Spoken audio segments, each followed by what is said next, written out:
Klik. Ya, Assalamualaikum warahmatullahi wabarakatuh. Waalaikumsalam warahmatullahi wabarakatuh. Ini pertemuan yang ketujuh, yaitu minggu depan kita UTS ya. Saya hanya mau mengkonfirmasi dulu ini. Saya akan share mengenai peserta kelas yang saya ambil dari portal ya. Ya, di sini tercatat ada 66 mahasiswa. Ini nanti akan saya cross-check-kan ke dalam Google Classroom ya, kelasnya harusnya ada sebanyak ini ya. Jadi kalau ada teman Anda yang belum masuk ke Google Classroom, maka tolong segera diinfokan karena UTS saya nanti melalui Google Classroom. Saya tidak akan mengupload soal di dalam portal gitu ya.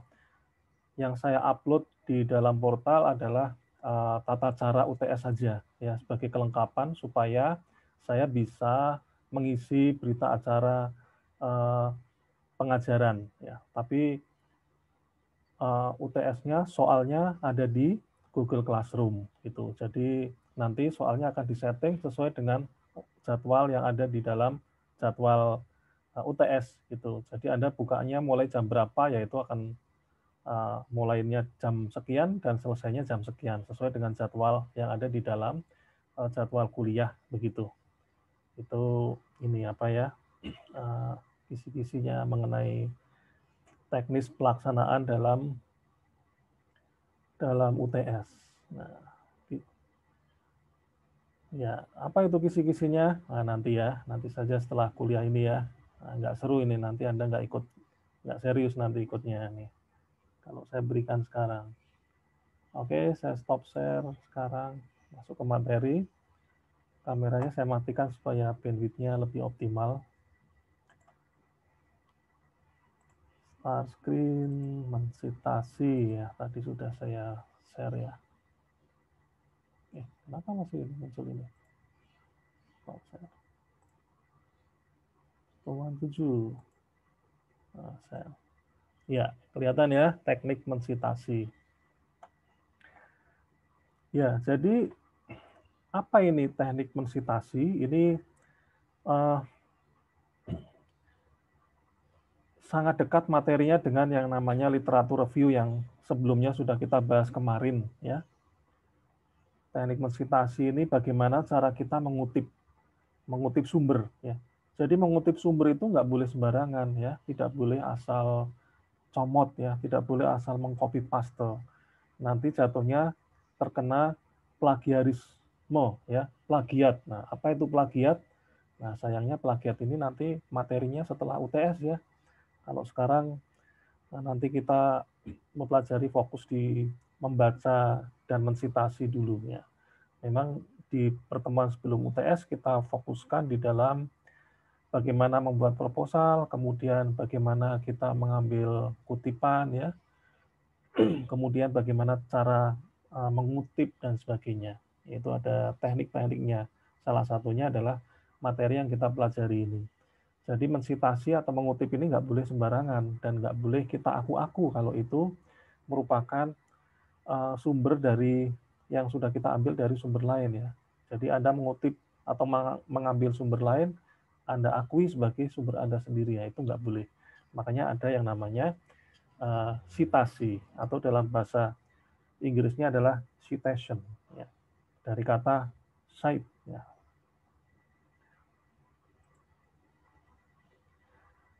Nah, ini ya, teknik mensitasi. Penulis mengkaji berbagai macam pustaka yang disebut apa kemarin? Literatur review ya. Membaca banyak jurnal, membaca banyak buku, membaca banyak referensi ya. Tujuannya untuk memperoleh informasi terkini dengan topik yang dibahas gitu. Kita mau membahas apa misalnya, atau Anda ingin melakukan suatu penelitian di bidang apa? Misal di bidang teknik informatika, itu bidang umumnya, bidang khusus, bidang agak umumnya adalah kecerdasan buatan, bidang yang lebih dalam lagi misalnya jaringan saraf tiruan. Oh, jaringan saraf tiruan saja masih bisa dibagi-bagi lagi ya, deep learning ya, dan macam-macam seperti itu. Nah, Anda ingin tahu ini informasi terkini terkait dengan topik deep learning itu apa. Nah, ada deep learning, ada deep face ya, yang sedang tren seperti itu.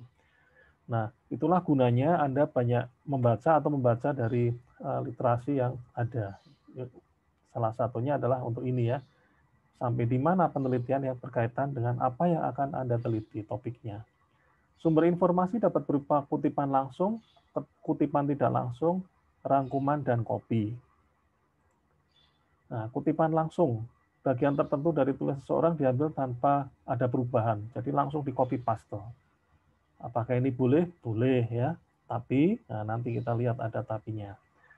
Kemudian kutipan tidak langsung, bagian tertentu dari tulisan orang lain diambil dengan cara disesuaikan dengan gaya atau kata-kata tulisan kita. Ini menceritakan kembali ya, kita tuliskan kembali dengan bahasa kita.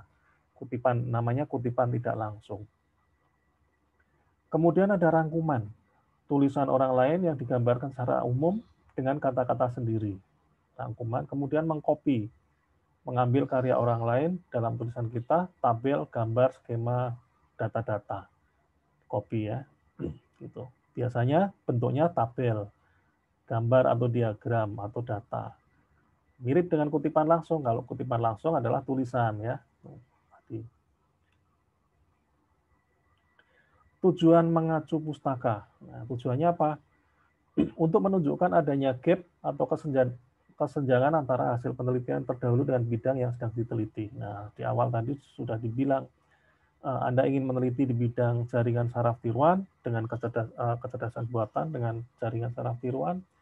Sampai di mana sih penelitian sekarang jaringan saraf tiruan itu? Oh, ternyata ada yang sampai membuat peramalan ya.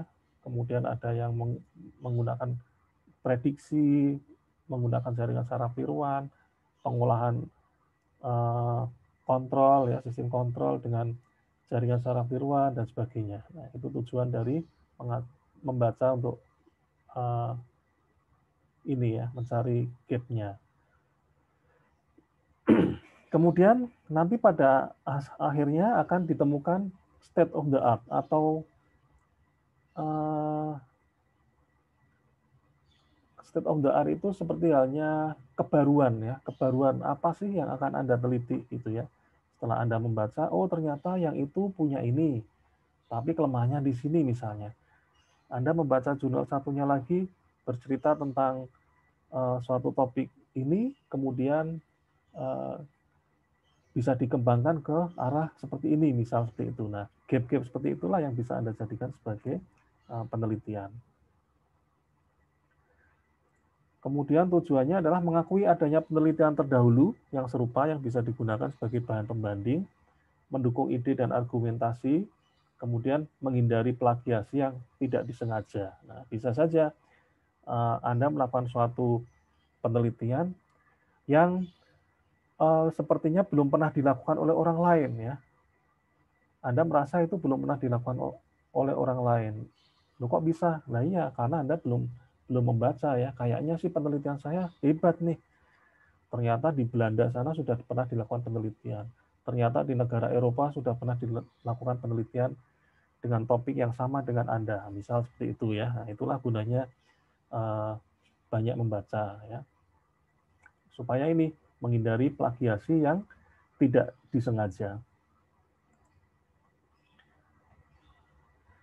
Kemudian secara internasional ada dua model referensi, yaitu ada model Harvard dan model Vancouver. Ya. Ini nanti secara detailnya bisa Anda baca sendiri ya, karena ini banyak perlu dibaca sendiri saja. Saya terangkan secara garis besarnya. Kalau Harvard style, sistem menggunakan author name dan tanggal publikasi di bodi utamanya. Ya. Setelah itu di daftar pustakanya alfabetnya by pengarangnya itu urut ya. Ya. Kemudian cara mengutip langsung. Nah, ini cara kita mulai dari cara mengutip langsung di copy paste ya. Diambil dari buku atau dari jurnal begitu ya. Tapi diberi tanda ya. Kalau Anda mengutip langsung misalnya tetap diberi suatu tanda yang menyatakan bahwa itu mengutip langsung ya, seperti yang pertemuan kemarin kalau di jurnal ini mengacu kemana? Anda beri tanda siku di belakang kutipannya ya, siku kemudian nomor ya. Jika kurang dari 40 kata atau kurang dari 4 baris kutipan dipadukan dalam teks dan ditandai dengan tanda kutip. Nah, ini cara mengutip langsung ya. Jika 40 kata atau lebih paparkan kutipan dalam bentuk alinea tersendiri tanpa disertai tanda kutip. Nah, kalau ada 40 kata atau lebih atau 4 baris atau lebih, buatkan alinea tersendiri ya. Kalau kurang dari 40 boleh masuk ke dalam suatu teks tapi harus diberi tanda kutip gitu. Oh ya, ini tadi ya lanjutannya model Harvard. Menulis nama akhir pengarang, penulis tanggal dan nomor halaman. Penulisan nama tidak perlu menggunakan gelar, pencantuman nomor halaman, kemudian memunculkan nama pengarang dalam suatu kalimat, maka tahun dan nomor halaman ditulis dalam kurung ya. Ada enggak ini contohnya? Nah, contohnya ini penelitian yang dilakukan oleh Yuantari. Nah, ini namanya ya, tahun dan apa ini? Halaman ya. Menunjukkan bahwa menurut Cak Lontong tahun 2000 maksud saya ini tahun 2000 ya, tulisan dia yang di tahun 2000 baru bawahnya kutipan begitu. Ini termasuk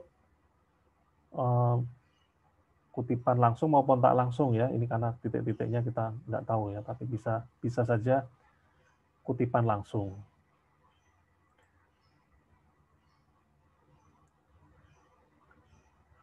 Bila mengutip tanpa menampilkan nama pengarang, maka nama dan tahun dipisah dengan tanda koma dan satu spasi. Sementara tahun dan nomor halaman dipisah dengan tanda titik 2. Baru-baru ini riset menunjukkan, risetnya siapa? Oh, risetnya Pak Pulungan pada tahun 2013, yang di naskahnya Pak Pulungan atau bukunya Pak Pulungan ini tahun yang terbit di tahun 2013, kemudian halamannya 57 ya, menunjukkan bahwa dan seterusnya. Kemudian kutipan juga boleh dalam bentuk seperti ini ya. Variabel adalah suatu karakteristik dari dan seterusnya dalam kurung nama, kemudian tahun, kemudian halaman. Nah, ini dalam kurung lagi nih ya seharusnya ya. Begitu. Nah, bila ada dua pengarang, ditulis semuanya. Caldwell and Spink, tahun 1992, halaman 72 ya, mengidentifikasikan dan seterusnya. Kalau lebih dari 3 pengarang, ditambahkan et al. Ya, et al ini singkatan et alis ya, dan yang lain-lain. DKK ya, kalau dalam bahasa Indonesia itu DKK. Misalnya Adam, DKK, oh ternyata pengarang bukunya adalah Pak Adam, Pak Aji, Pak Irianto, Pak Susuki misalnya, seperti itu ya. Nah, Anda cukup menuliskan salah satu saja. Misalnya yang abjadnya diawali dengan A dulu, boleh seperti itu ya. Tapi tidak perlu dituliskan semuanya. Cukup dituliskan nama, kemudian et al. 19 halamannya. Nah, sekarang jadi paham kan ya, kenapa kok di beberapa buku referensi kadang-kala ditemukan istilah et al. Oh, ternyata et al ini berarti referensinya penulis bukunya lebih dari 3. Apabila ada banyak sumber, maka situasinya diurutkan berdasarkan kronologi tahunnya, berdasarkan kekuatan relevansinya. Nama penulis dicantumkan dalam satu tanda kurung dan diberi tanda titik koma sebagai pemisah. Contohnya ini, terdapat penelitian yang menyatakan bila pengetahuan yang baik belum tentu praktiknya baik. Hal ini dibuktikan bahwa petani dan seterusnya. Oh, ternyata ini isinya ini memiliki atau atau penulis ini dan ini ya, Salameh dan Oluwole ini pernah melakukan suatu penulisan yang kesimpulannya sama begitu ya, seperti ini. Nah, tapi duluan Salameh et al. Ya. Baru kemudian Oluwole.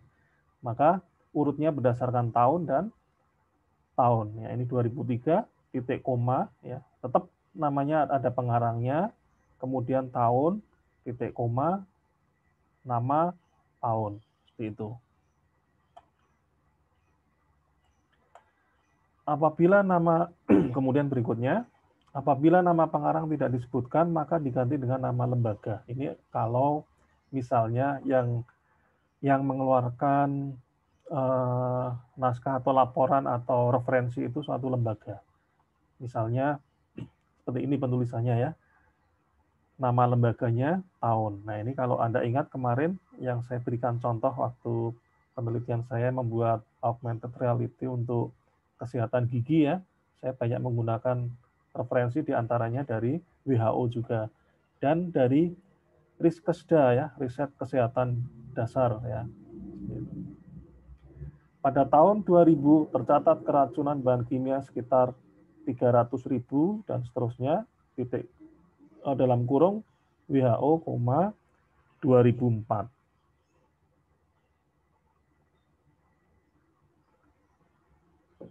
Kemudian contoh yang kedua, negara maju mulai menyadari bahwa dan seterusnya, oh siapa yang mengeluarkan? Departemen Perdagangan RI tahun 2008 pada halaman 1 begitu.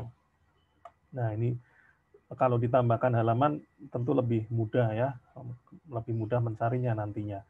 Kalau misalnya ada teman Anda yang membaca laporan Anda, bisa lebih mudah mencari. Kalau tidak ada nama pengarang atau lembaga gimana? Ya, judulnya ya, judulnya saja. Misalnya ini, anak berkebutuhan khusus adalah anak dengan karakteristik khusus dan seterusnya dalam kurung judul. Oh, mengenal klasifikasi anak berkebutuhan khusus tahun 2011 halaman 1, misal seperti itu ya. Dengan format italik. Nah, ini nanti Anda akan banyak bersinggungan dengan hal seperti ini di skripsi ya. Nah, Anda makanya ini harus diperhatikan karena dalam skripsi atau laporan KP, penulisan itu salah satu poin untuk penilaian. Nah, biasanya mahasiswa itu banyak yang berkurang nilainya di poin ini biasanya penulisan karena kurang serius menulis, padahal panduannya sudah ada. Baik, saya lanjutkan. Nah, bagaimana kalau misalnya referensi itu referensi yang tidak ada pengarangnya, tidak ada lembaganya ya? Itu gimana? Loh, kok ada? Contohnya apa? Nah, contohnya misalnya naskah kuno ya, naskah yang sudah ribuan tahun yang lalu atau ratusan tahun yang lalu ya, di zaman kerajaan ya, yang pengarangnya kita nggak tahu ya, tapi naskahnya ada begitu ya, barangnya ada, entah itu dalam bentuk daun lontarkah atau mungkin dalam bentuk tulisan di dalam kertas yang kuno ya, seperti itu, maka Anda bisa menggunakan anon. Ini dari kata anonim ya, tidak diketahui. Suatu manuskrip budaya Jawa. Anon 1957 menceritakan, nah ini berarti misalnya mungkin babat tanah Jawa kah, atau misalnya kitab-kitab zaman dulu ya, seperti itu. Apabila tidak ada tanggal dalam suatu pustaka, maka gunakan ND, no date. Nah, seperti ini. Letakkan tanda pada tempat di mana seharusnya menyebutkan tanggal. Misalnya ini, individu tunarungu cenderung kesulitan dalam memahami konsep dari sesuatu yang abstrak. Dalam kurung, EDDITT ya, no date. Atau tanpa tanggal ini ya. Ini bukan tanda tanggal, tapi tanpa tanggal. Atau tanpa tahun ya.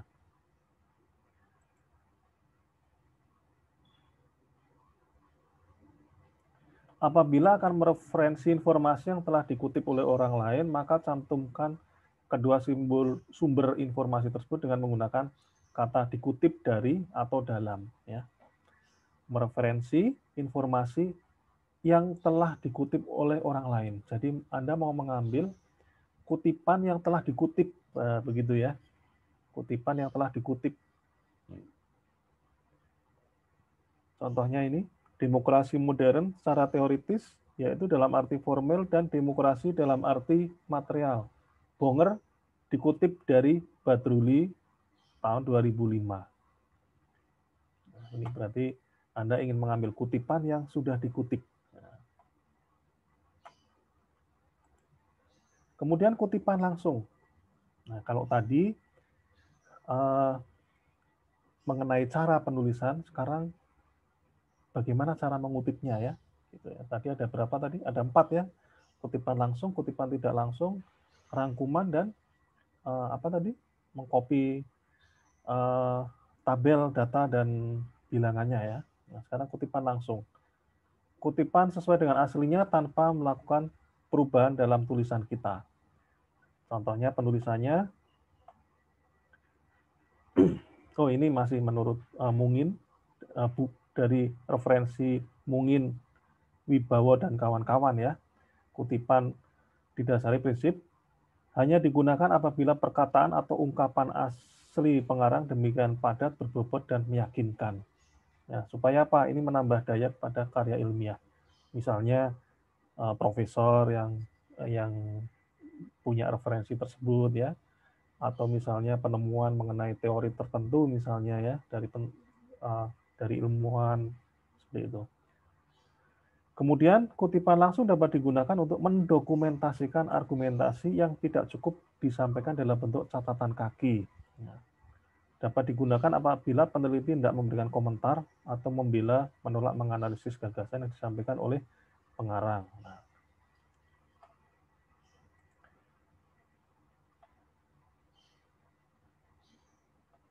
kemudian, kenapa kok tidak parafrase? Nah, kutipan langsung dapat digunakan bila mana perubahan melalui parafrase dapat menyebabkan salah paham atau salah tafsir. Nah, makanya karena kita khawatir nih apabila kalau saya menuliskan ulang, meskipun saya nanti akan memberikan citasinya ya, tapi saya khawatir kalau ada terjadi salah tafsir, nah, maka saya mengutip langsung saja. Nah ini jadi seperti itu ya.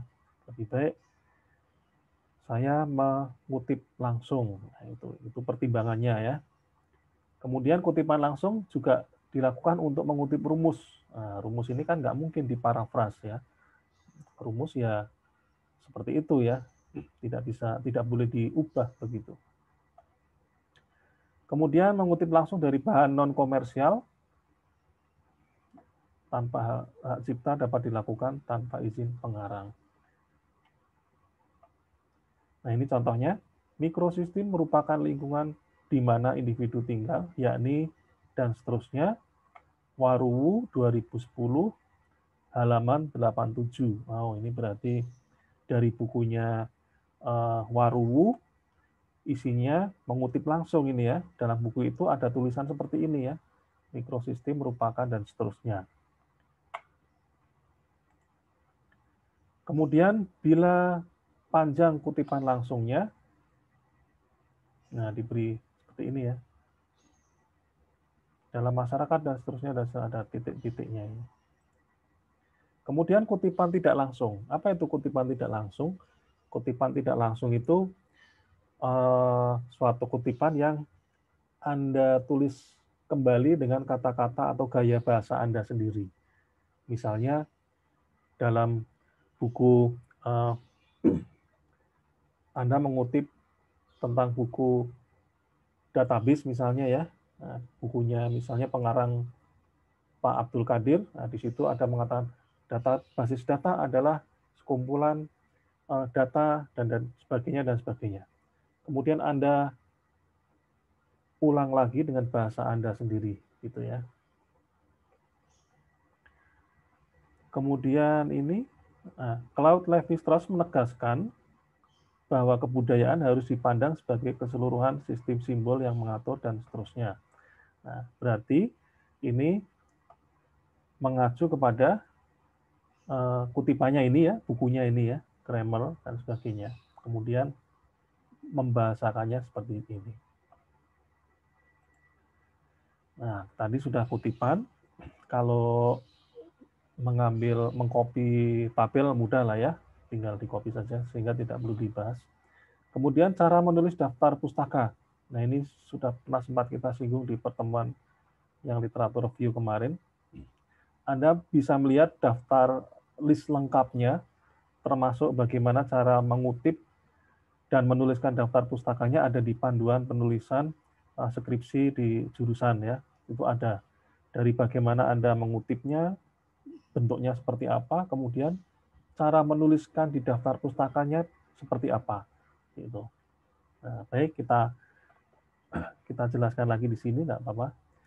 Meletakkan nama belakang pengarang di depan dan diurutkan berdasarkan abjad. Ya.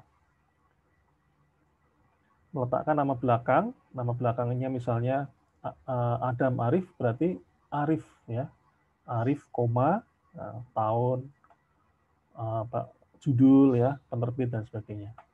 Apabila ada beberapa karya dengan pengarang yang sama, karya tersebut diurutkan mulai dari yang lama terbit ke yang baru, ya, yang lebih dahulu terbit ya, baru yang setelahnya. Apabila ada beberapa karya yang dikeluarkan dalam tahun publikasi sama, urutannya dibuat berdasarkan huruf kecil yang disertakan setelah tanggal publikasi. Nah, ini. Contoh, ini judul bukunya. Nama aslinya adalah Anthony Lutfi Arifin. Nah, dibalik menjadi Arifin, Anthony Lutfi. Tahunnya 2012, judulnya ini, judul, kemudian lokasi penerbitan, dan penerbit. Gitu. Jadi komponennya ada nama, komponen besarnya adalah nama, kemudian judul, kota, dan penerbit. Bila ada editornya, tambahkan ya. Ini nama pengarangnya, Wong SL, Wan Z, dan Cheng, tahun, kemudian judul, kemudian ada ED ya, tambahkan ED.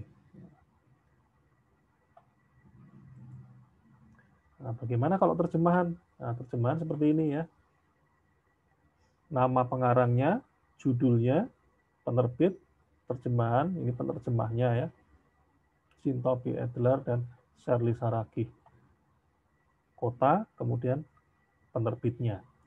Kalau referensi dari skripsi, nama, tahun, judul. Nah, seperti itu. Kalau dari jurnal, ya mirip-mirip juga ini. Nama, tahun, judul, ya. Kemudian penerbit, ini biasanya jurnalnya di apa? Oh, ini di jurnal internasional ya. Internasional jurnal. Halaman. Nah, di sini ada halamannya. Kalau makalah, nama, kemudian tahun, ya, judulnya, ini ada makalah disampaikan dalam, nah seperti itu ya, judul, kemudian makalah disampaikan dalam event apa, begitu ya, pada tanggal kapan, begitu. Kalau website, nah seperti ini juga, dari website,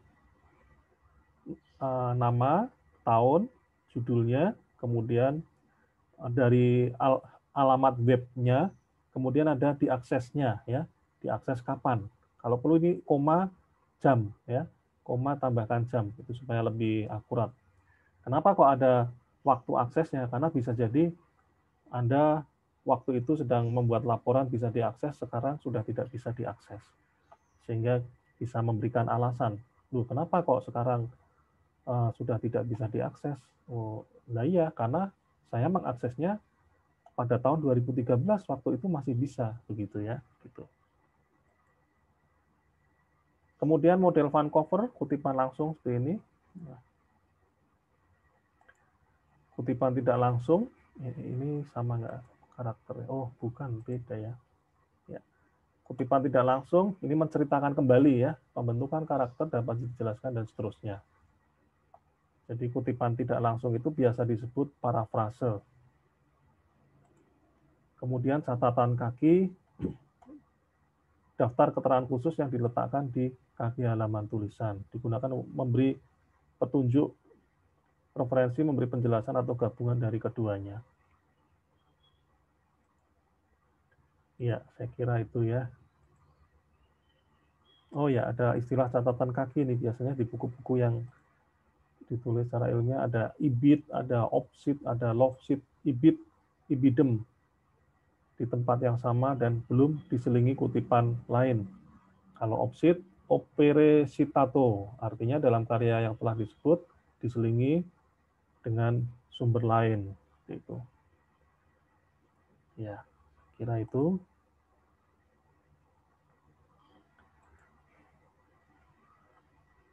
Ada pertanyaan?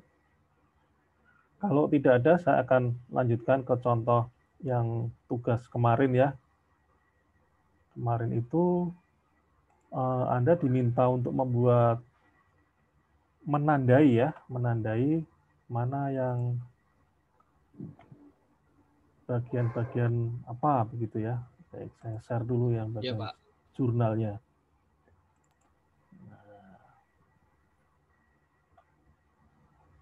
Saya close dulu ini.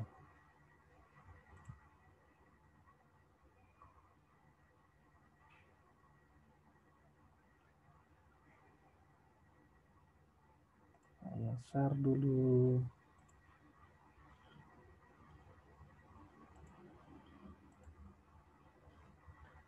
Nah, ini jurnal yang ditulis oleh Pak Aji Butimor dan mahasiswa Triwibowo ya, tahun 2018. Terbit di dalam jurnal ilmiah Nero ya.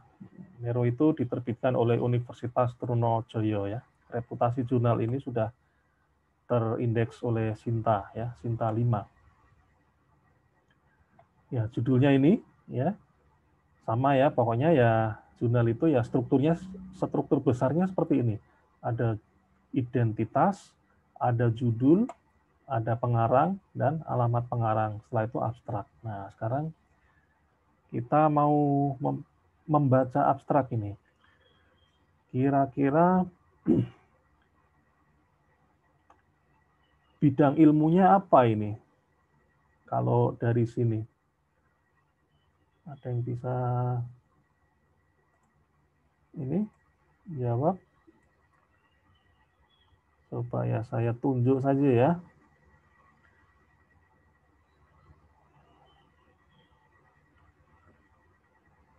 Silakan dibaca selama 1 menit.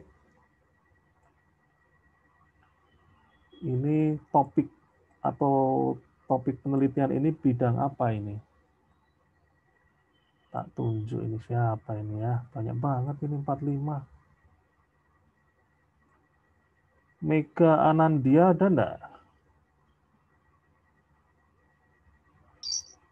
Oh, ada. Ya, Mega. Ini judulnya, naikin dulu. Ini judulnya ya. Udah di capture ya. Di capture di kepala ya. Nah, sekarang bidang penelitiannya apa sih ini? Berdasarkan penelitian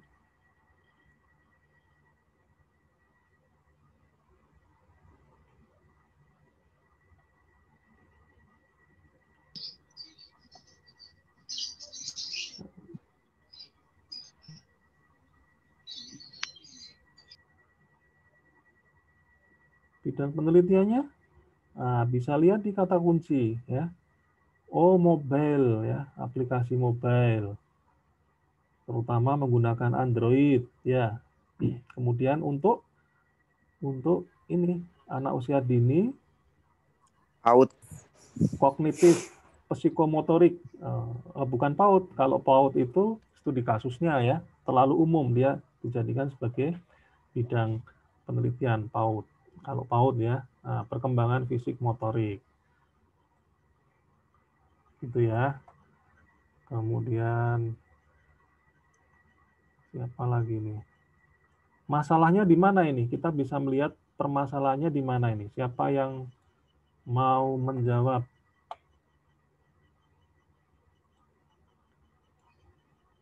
Kalau tidak ada, saya tunjuk. Ayo dibaca. Permasalahannya di mana? Raise your hand. Ada nggak ini? Ini raise your hand. Atau chat boleh. Anda jawab di chat. Oh, masalahnya di itu Pak. Itu tuh di baris sekian tuh. Boleh di chat ya.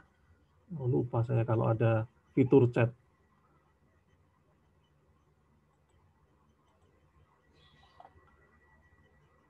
Chat. Saya lihat dulu chatnya. Wah, masih kosong chatnya. Nggak ada? Nggak ada yang berani menuliskan?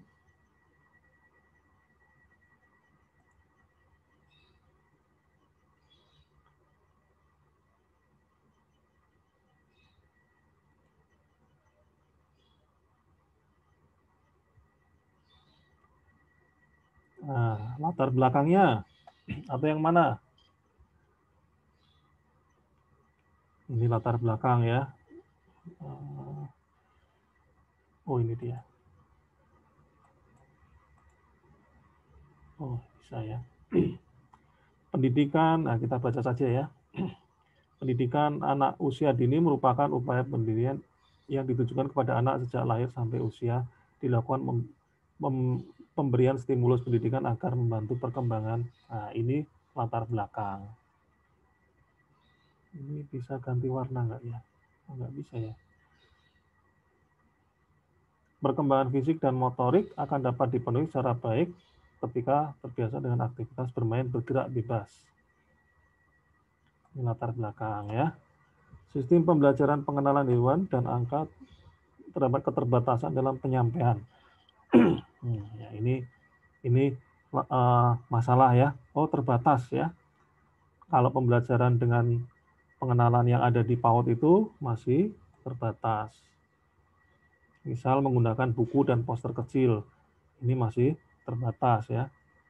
Nah, atau disebut masalah ya, masalah. Nah, atas permasalahan tersebut, nah kalau ditanya permasalahan tersebut, ini masalahnya di mana? Oh ya di sini ya, terbatas dalam penyampaian. Kemudian gimana solusinya? Maka dirancang sistem informasi memberikan model belajar yang menarik. Nah, ini solusi ya. Berupa pengenalan hewan dan yang dilengkapi oleh animasi gambar gitu. Kemudian hasilnya gimana? Ini hasil pengujian dengan apa? Dengan kuesioner. Hasilnya gimana? Aplikasi dengan smartphone meningkatkan kemampuan kognitif gitu ya. Jadi ada latar belakang, ada bidang penelitiannya berupa aplikasi mobile, kemudian ada masalahnya, kemudian ada solusinya. Nah, seperti itu. Baru Anda membaca lebih detail masuk ke sini. Nah, ada pendahuluan, nah, sama ya kemarin. Satu ini diambil dari mana? Ini bukan Pak Aji yang mengarang ya, atau Bu Timor yang mengarang kata-kata yang di sini, tapi mengacu kepada referensi yang ditunjukkan di sini. Nah, kita lihat ya, citasi yang ditunjukkan di angka 1. Nah, kita lihat angka 1 itu punya siapa? Oh, ternyata punya Sri Murti, S. Murti dan Muhyiddin dan Nur Maliyah. Penerapan pembelajaran berbasis praktikum. Nah, sebelumnya Pak Aziz sudah pernah membaca jurnal ini, sehingga beliau bisa tahu, oh ternyata pendidikan anak usia dini merupakan upaya pembinaan nih. Nah, begitu ya. Jadi ini bukan karangan dari peneliti penulis jurnal ini. Terus kemudian baca lagi, faktor penggunaan smartphone dapat meningkatkan peran pengguna terhadap suatu teknologi. Kita lihat dua, siapa yang bilang nih? Oh, ternyata Setiawan, pengaruh penerapan remote electronic voting terhadap dan seterusnya. Oh, ternyata tulisannya Pak Aji juga ini ya, nah, ini boleh juga ya, mengutip dari penelitiannya sendiri, hasil penelitiannya. Dan seterusnya. Kemudian ini landasan teorinya sedikit saja. Menurut Ini menurut ini, nah karena artikel jurnal itu sebaiknya tidak terlalu panjang, maka cukup ditulis seperti ini. Menurut ini, dalam penelitian yang telah dilakukan sebelumnya mengungkapkan bahwa faktor mobility dalam hal menggunakan media umum dapat meningkatkan peran penerimaan pengguna. Oh ini masih di 2 ini ya. Gitu. Kemudian terus, Andre sedikit saja.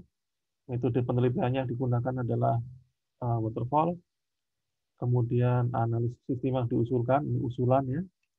Usulan, kemudian tampilannya, ini rancangan ya, rancangan hasil. Nah, karena kita membuat program atau aplikasi ya, yang paling mudah adalah hasilnya adalah ya hasil dari program tersebut begitu. Kemudian diujinya dengan menggunakan apa? Diujinya dengan menggunakan survei kuesioner itu ya. Nah, sehingga muncul kesimpulan. Kemudian saran. Nah, saran ini bisa dijadikan sebagai penelitian berikutnya. Nah, contohnya ini ya, yang ada di saran ini yang belum dilakukan oleh penelitian yang menulis jurnal ini ya.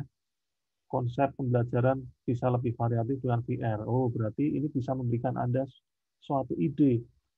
Gimana nanti kalau saya membuat penelitian dengan topik yang sama, tapi teknologinya beda, gitu ya, pakai virtual reality. Seperti itu. Nah, ini bisa dijadikan sebagai langkah penelitian selanjutnya. Gitu, ya. Baik, kita coba satu lagi ya. Satu lagi. Oh ya, ini sudah ada yang di chat nih, William Juanda. Upaya pembinaan anak di bawah 6 tahun ya. Kemudian satu lagi.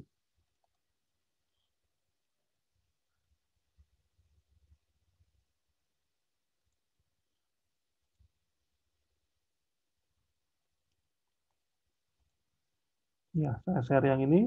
Silakan Anda berkomentar di chatnya ya. Saya share ini ya. Kelihatan ya. Baik. Nah, ini judulnya. Judulnya aplikasi metode Fasi Mamdani untuk pemilihan tebu berkualitas pada produksi gula.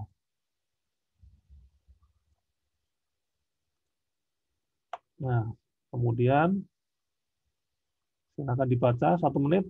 Saya kira cukup.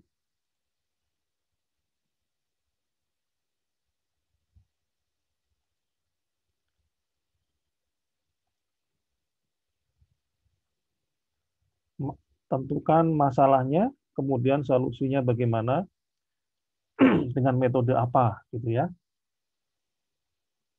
Nah, silakan dituliskan di chat. Ini penelitiannya bidang apa ini?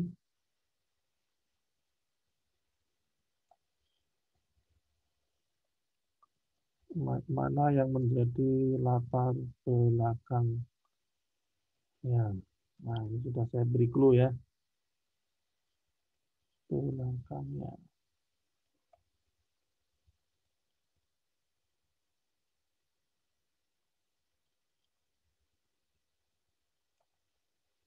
Mana yang menjadi masalahnya?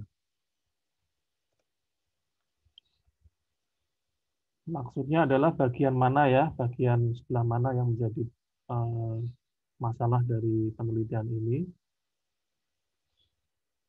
Masalah penurunan luas areal tanaman, penurunan produktivitas. Oke, kita lihat. Di antaranya penurunan luas areal tanam, penurunan produktivitas lahan, rendahnya rendemen industri gula, serta efisiensi pabrik gula yang rendah.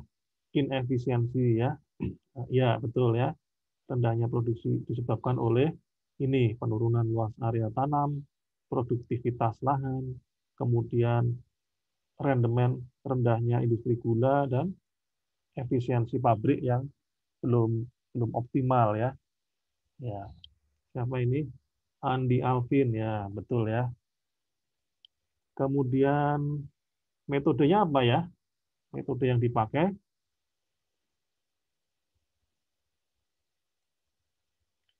Metode yang dipakai.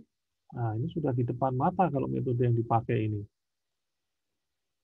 Dilihat dari judul juga sudah kelihatan.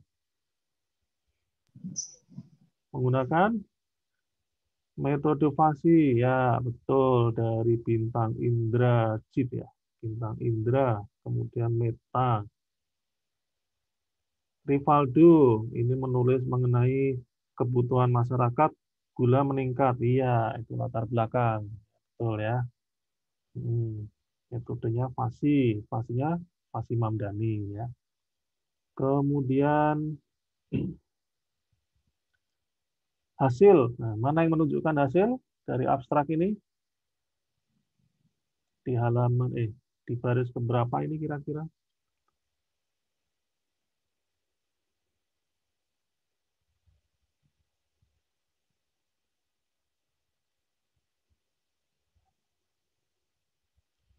Didapatkan nilai akurasi 60% ya dari Bintang Indra ya.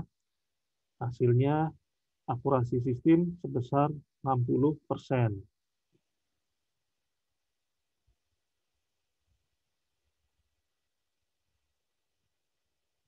Ya, kemudian kita lihat dalamnya. Nah, dari sini kita sudah tahu ya gambaran mengenai artikel jurnal tersebut. Kita lihat dalamnya.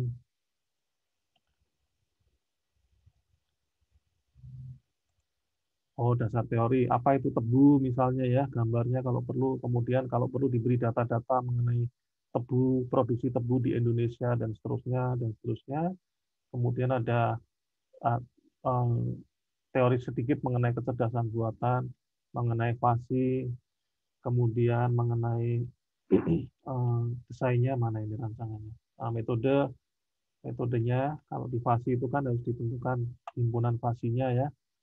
Himpunan fasi, oh apa saja nih? Oh tingkat kemanisan, ada tingkat kebersihan, kesegaran ya. Kemudian hasil programnya dibuat, kemudian analisa hasil perhitungannya, simpulan ya. Seperti itu ya. Ya, jadi mudah ya membaca jurnal itu sebetulnya kalau kita sudah terbiasa dan sudah sering membaca. Ada pertanyaan? Baik, kalau tidak ada pertanyaan, kembali saya jelaskan bahwa nanti UTS-nya melalui Google Classroom, nanti Anda jawab melalui assignment yang ada di Google Classroom ya. Jadi kalau temannya belum join ke situ ya tolong diinfokan untuk segera join. Karena kalau nggak join dari sekarang, nanti tidak dapat soal. Karena soalnya akan saya buat per mahasiswa ya. Artinya per mahasiswa itu ya kalau yang tidak saya centang ya nggak dapat soal begitu. Atau kalau yang tidak ada namanya di situ ya otomatis tidak bisa mengerjakan gitu. Begitu dia masuk bingung, mana ini soalnya gitu ya. Gitu. Ya, kalau tidak ada pertanyaan silakan nyalakan kameranya akan saya capture. Dan jangan lupa Anda absen dengan cara mengisi di kolom komentar portal Si Akad ya. Nah, ini karena nanti kalau absensi Anda kurang dari ketentuan, kurang dari 75%, tahu-tahu namanya nggak ada ya. Waktu mau absen di saat UTS, nama saya nggak ada ini. Nah, seperti itu. Ternyata nggak pernah kuliah. Ya, gitu.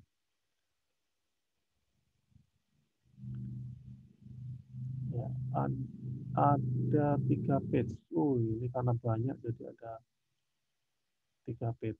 Ya, page 1, page 2, 5, 4,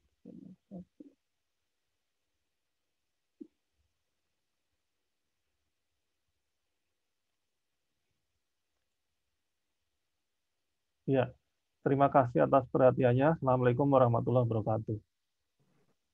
Waalaikumsalam. Terima kasih, Pak. Ya, Terima kasih, Pak. Terima kasih, Pak. Wajib, Pak.